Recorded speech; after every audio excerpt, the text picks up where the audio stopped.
मैं कई बार आपसे पूछती हूँ कि स्वर्ग कितने लोग जाना चाहेंगे, बताओ।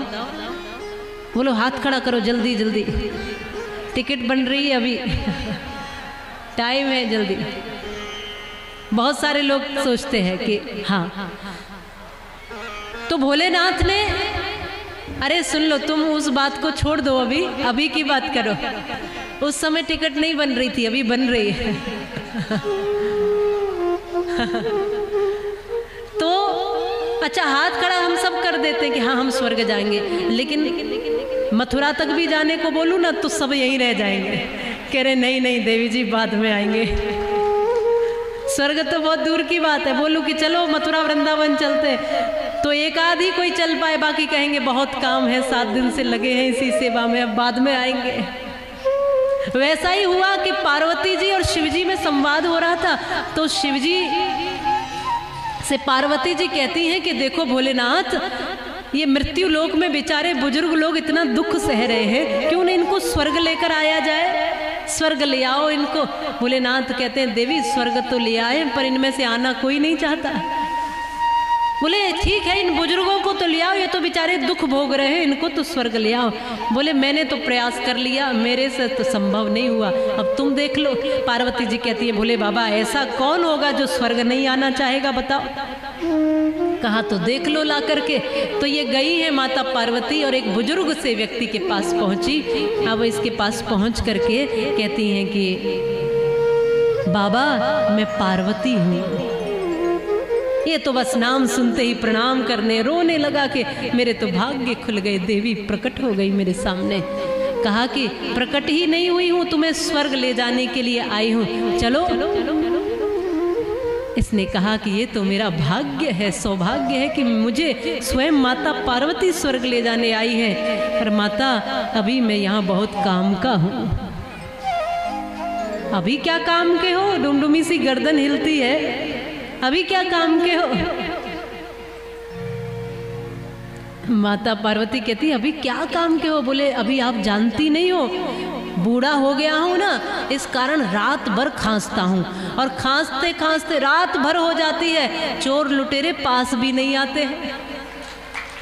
बहुत काम करता हूँ अभी, ये मत समझना परिवार के लिए मैं उपयोगी नहीं रहा, अभी बहुत उपयोगी हूँ। रात भर खांसता हूँ तो चोर लुटेरे इधर आते भी हैं तो जान जाते कोई जग रहा है, इसलिए इधर इस तरफ आते ही नहीं है, बहुत काम का हूँ। और बस एक अभिलाषा लिए बैठा हूँ कि मेरे पोते का ब्याह हो जाए फिर चलूँगा। समय बीता, पोते का विवाह हो गया, माता पार्वती फिर आ गई कि चलो।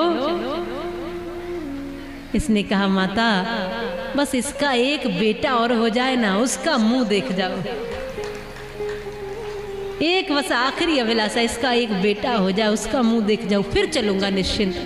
ये चल माता तो चली गई। समय बीता, एक पोता भी हो गया, उस पोते के भी बालक हो गया। अब इसने कहा कि माता फिर प्रकट हुई, तो इसने कहा माता इतनी जल्दी क्यों आ गई, अभी थोड़े दिन तो खिला लेना। दिन बीते, माता पार्वती जी ने आके देखा तो पता चला कि ये पहले ही चले गए बाबा, शरीर छूट गया इनका।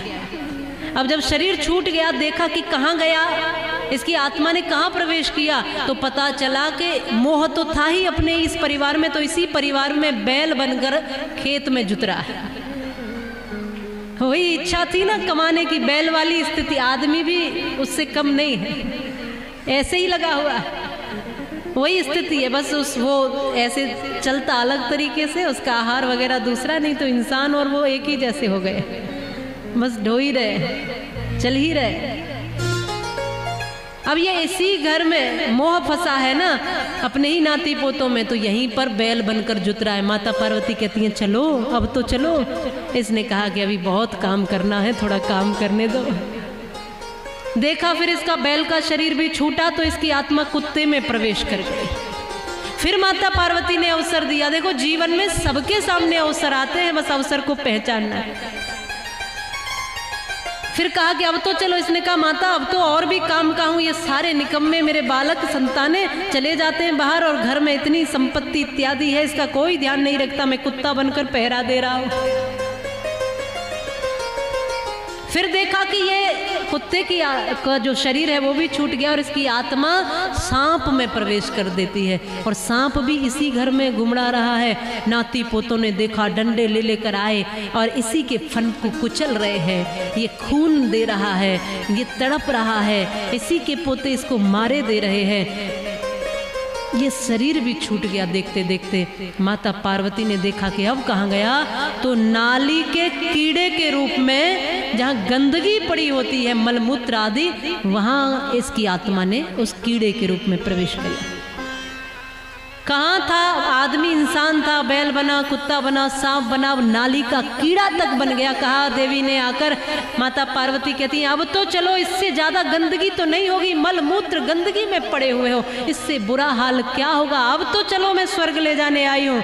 ये एकदम झुंझला कर कहता है कि तुम्हें दुनिया में और कोई स्वर्ग ले जाने के लिए नहीं मिला जो मेरे ही पीछे पड़ी हो?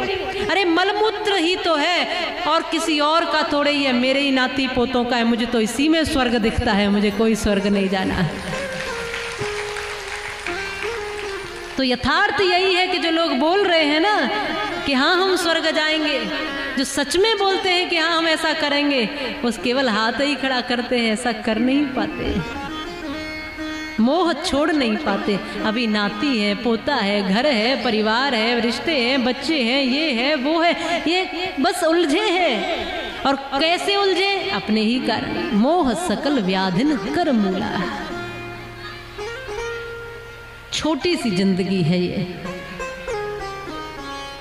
समझाने के लिए बहुत कुछ शब्द नहीं होते, समझने वाला थोड़े में बहुत कुछ समझ जाता है।